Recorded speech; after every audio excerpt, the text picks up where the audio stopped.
When I say director, who comes to mind? Tarantino? Scorsese? Nolan? Anderson?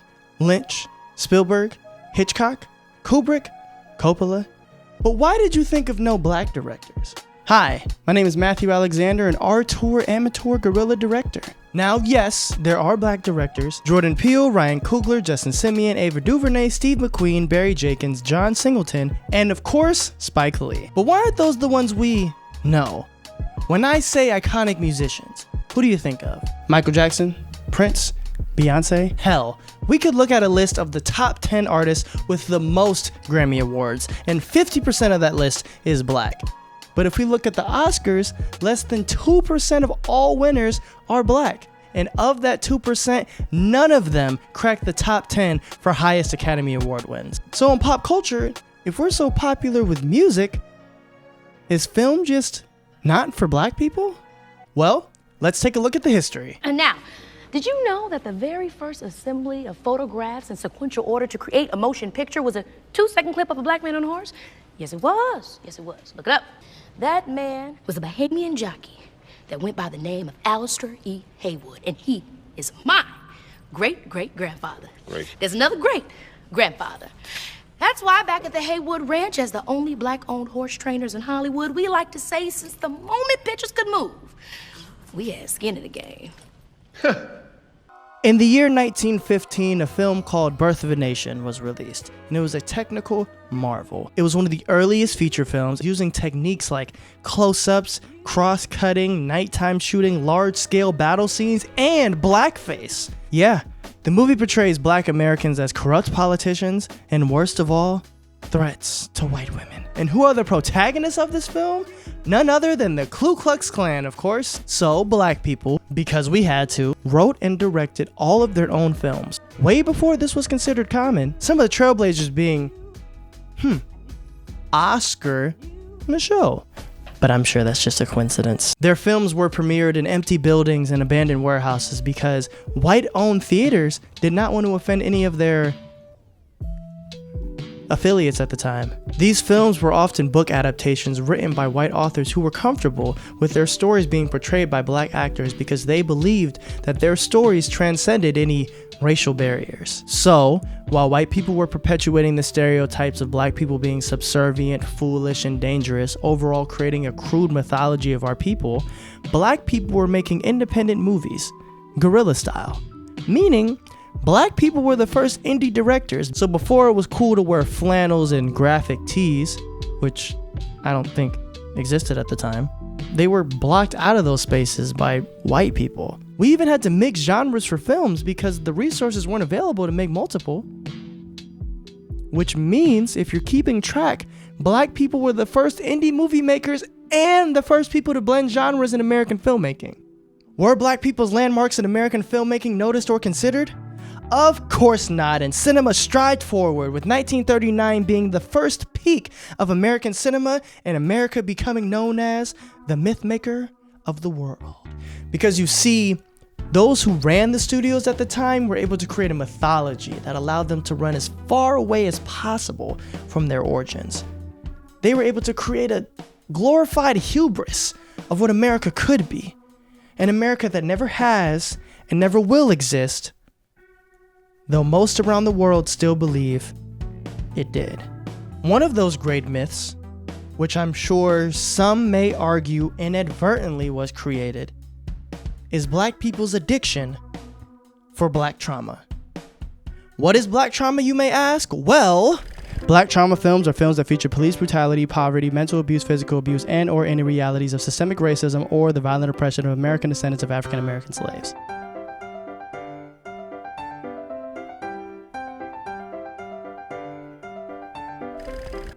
Thank you. And for some, a black American's place in the United States is only a story of great trauma. We fast forward to the 1970s. Yep, I'm talking French New Wave.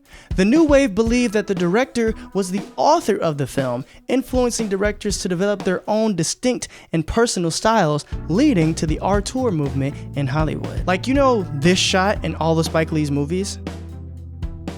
That would be considered his directorial auteur flair. Two directors that led the Auteur movement in America were black, being Gordon Parks, known for his film Shaft and his photography, and Mario Van Peebles, who was given the first X rating for his film Sweet Sweetback's Badass Song. The film is rated X. It's rated X by an all-white jury. That is, under the present setup, if you don't submit the film to the Motion Picture Board Association, That's the MPAA. That's the MPAA. You have to take what is called a self-imposed X. Granted, black films for years were harshly rated due to MPAA ratings. Those are those letters you see before the movie starts. And a little thing called Hays codes, and those are just fancy words for propaganda. So like, a black person speaking to a white woman was considered adult content. Now these early 70s films predated the blaxploitation movement and created what we know as the anti-hero archetype. Stories about one man, alone, in a broken city, with just enough guts and grit to maybe save someone. Do you know why he was one man, alone, in a broken city? Because he lived in the hood, and the cops were bad guys. Why do you think the city was broken? And these strong black narratives countered what was unpopular at the time, being the sad, lonely, broken white man. So, I'm sorry, film bros. And so many modern film techniques were developed by the auteurs of this time. Like entrance scenes. You know, like this?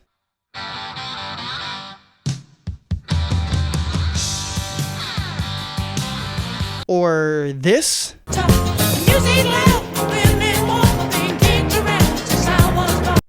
Yeah, well those are based off of this.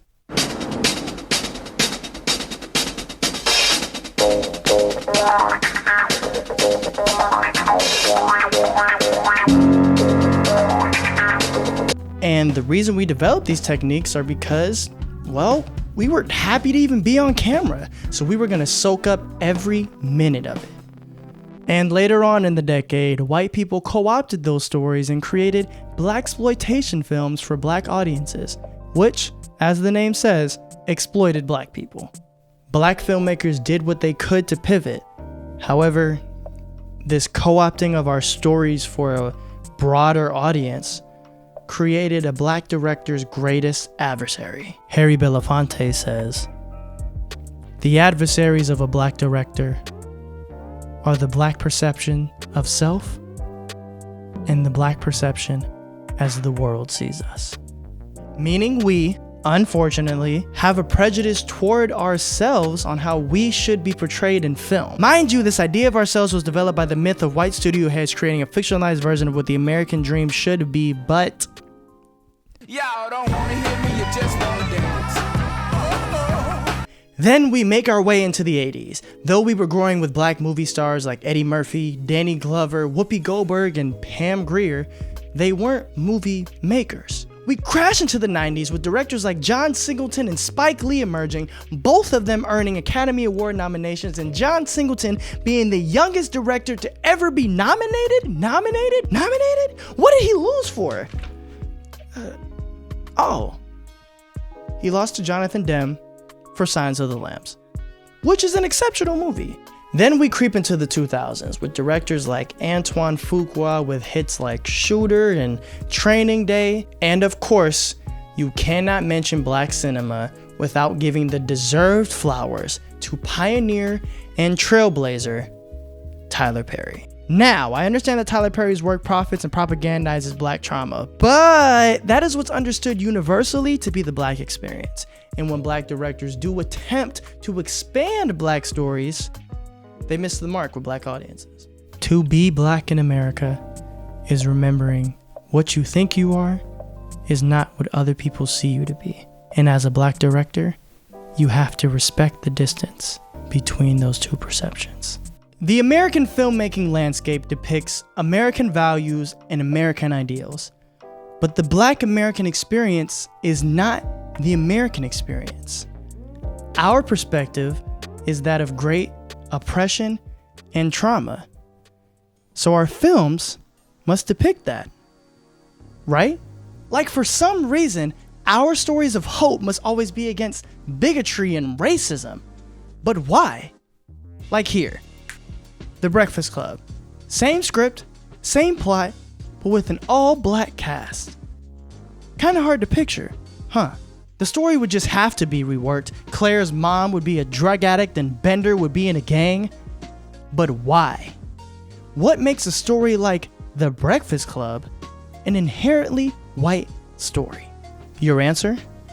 The American mythology Hollywood created of what and who we are in cinema. When I started, I mentioned the value and admiration of Black Americans in the music space. I believe this is because music is an auditory and emotional connection, in which the listener does not truly have to connect with the artist nor their message. Even though, yes, many films carry emotional value, it being a visual medium limits its connection with broader audiences. What I'm trying to say is, as audiences, we're able to imagine ourselves in our favorite films through the neutral mask of the main character.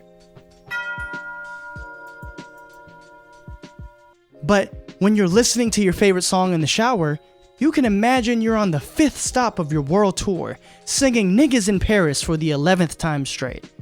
And it feels just a little more real, doesn't it? Music has a way of allowing some people to pretend or cosplay as their favorite artists. Like, we all know that one non-black person who listens to hip-hop music, and simply because they connect with the song, they believe they should say the N-word.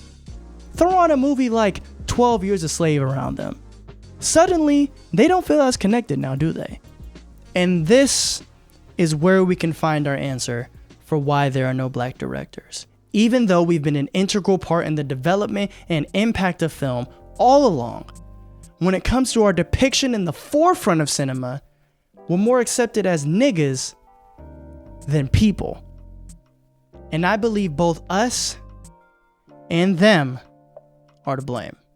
We as black people, unfortunately, are trauma bonded to this experience in America because it's all we know. However, they maintain the idea and environment for us. Like, you guys remember when Halle Bailey was cast as Little Mermaid or Michael B. Jordan as the Human Torch? Granted, the movie wasn't very good, but that's Fox's fault. So why are there no black directors? Because according to the American mythology that is Hollywood, people make movies, not niggas.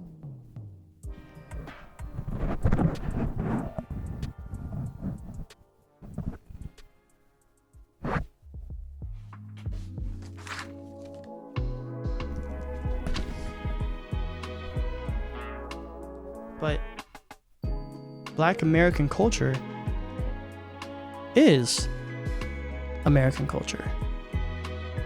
We're music, we're art, we're science, we're politics, we're movies. And the most truest aspect of American culture is that it's revisionist. Meaning, we don't have to exist within the confines of their mythology, but in the vastness of our own imaginations. But as long as we continue to suppress those ideas with the echoes of oppression, we will remain oppressed.